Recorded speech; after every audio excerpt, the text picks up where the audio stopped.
choice today. You got to leave out of here today saying, you know what? I'm going a different road. I'm going a different route.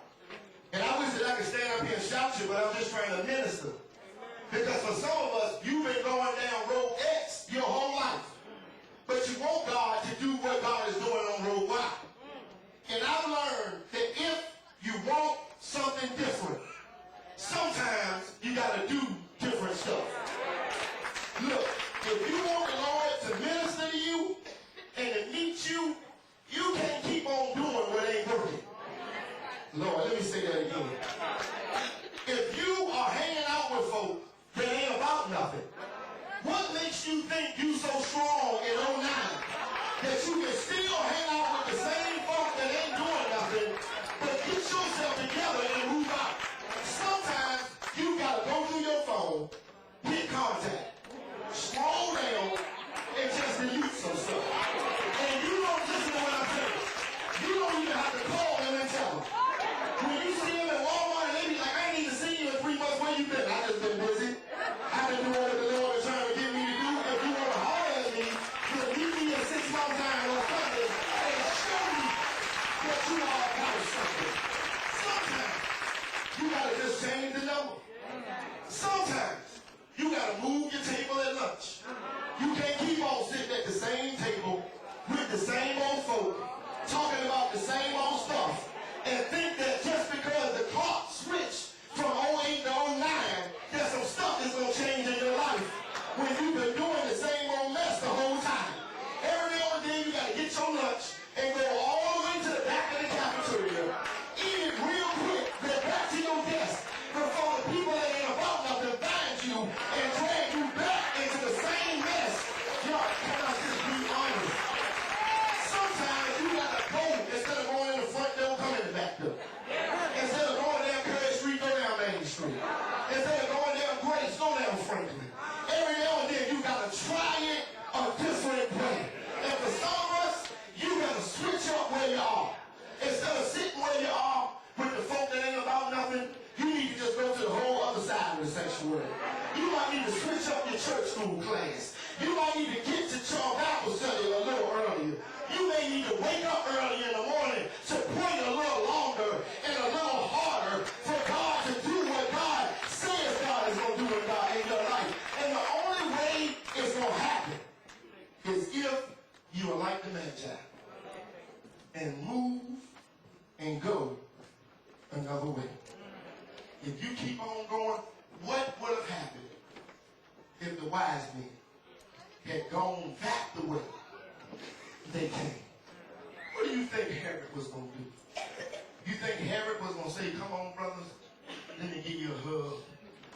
What was going to happen was the new kingdom was going to be hurt or destroyed if they would have went back the way they came.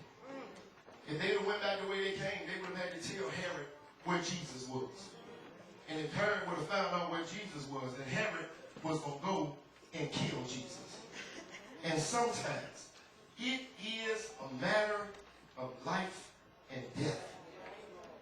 When you make decisions to do what you do. And when you look at your finances, when you look at who you call, who's in your phase 5 or whatever the commercial is, when you calling on the same folk, when you doing the same stuff, when you in the same circles, when you smelling the same smoke, drinking the same, I'm just being honest. I don't act like you up in church every day, 24/7. When you doing the same stuff, going down the same road, you gonna get the same results. And if you want God to move, every now and then you gotta roll over and look at that person that you laying beside and say, God, if I'm doing the same old mess and this ain't what you want me to do, I need to get up and get out. And sometimes, let me tell you what going down the wrong road will do. It may challenge you for a minute, but it will liberate you for a lifetime. And there's been so many times where we look around. You know, I remember, and I say this, and I've told this testimony before. You know, when I first said I want to really try to be what God wanted me to be. I just went straight left. I went straight left. I packed up all of my, hip-hop tapes, put them in a bag. Put all of my stuff that I didn't want to hear, and I just remember riding down the street one day and just tossing the whole bag out the window. My language, I started using replacement words. And so if I was going to say one thing, then I used another word that I was going to say. And I was listening to gospel music all the time, hanging out with a whole different group of people who I would not have hung out with normally. And what I learned is even after I did all of that, the challenge was whether or not I wanted to do it. Because if you don't want to do it for real, it ain't going to happen. If you walking down road X and you really want to be on road Y, eventually you're going to turn around and look and see what's going on Y, and then be apologizing to the people on X that you got to go back to Y. And so what you want to do is you want to say, Lord, change my heart so that I can be the person you want me to be.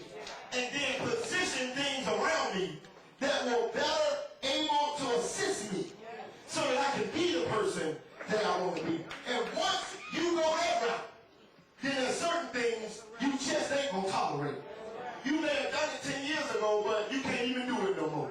If you know that you're going in an environment where that's about to happen, you ain't even going to go. And it ain't going to be a problem with you. You're going to be like, look, y'all go ahead, have fun, holler at me when it's all over with, and we're going to go to the movies tomorrow. Because sometimes you got to make sure that you're right on the inside. And when you look at where you are, your mental, your emotional, your spirit, even when it comes to church.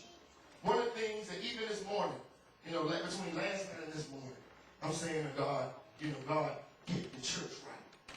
And what God was saying to me was, the church will be right when people get their spirituality right. If you aren't right spiritually, then the church ain't going to be right, period.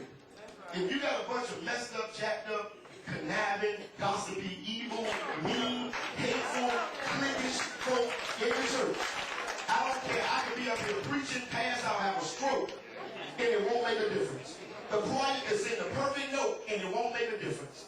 The ushers can smile all like the Joker. They can be like the Joker for 2 hours, and it won't make a difference.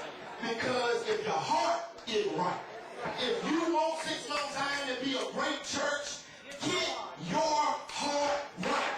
Stop worrying about the person on your pew, or the folk in the balcony, or the people in your ministry. The church won't be right until we get right. And that happens with change. What road are you going down? Are you going down the same old path, doing the same old stuff, the same old way? Are you just going to lay around and talk about it? Or are you in a new day, in a new year, saying, I'm serious. I'm serious about what God is doing. If you, like me, and 5 guys calling your name, you don't even need to ride on the street where 5 guys is. And you hear what I'm saying? Because some of us, we ain't that strong. Sometimes you got to go in a whole different direction.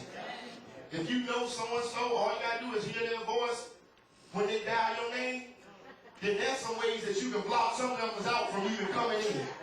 Oh, y'all ain't sure. See, that's what I'm saying. If you're serious about change, then you will do that. You call the operator or do whatever you got to do, and when they dial your number, it's going to say, this person is no longer accepting phone calls from you. And they're going to call your number about 20 times straight. They'll get an attitude or probably try to email you, but that's the only way sometimes you can show folk that you are serious about what you're saying. You can't just tell folk, I don't want to talk to you no more, and then every time they call you, you on the phone having a conversation with them. Sometimes you just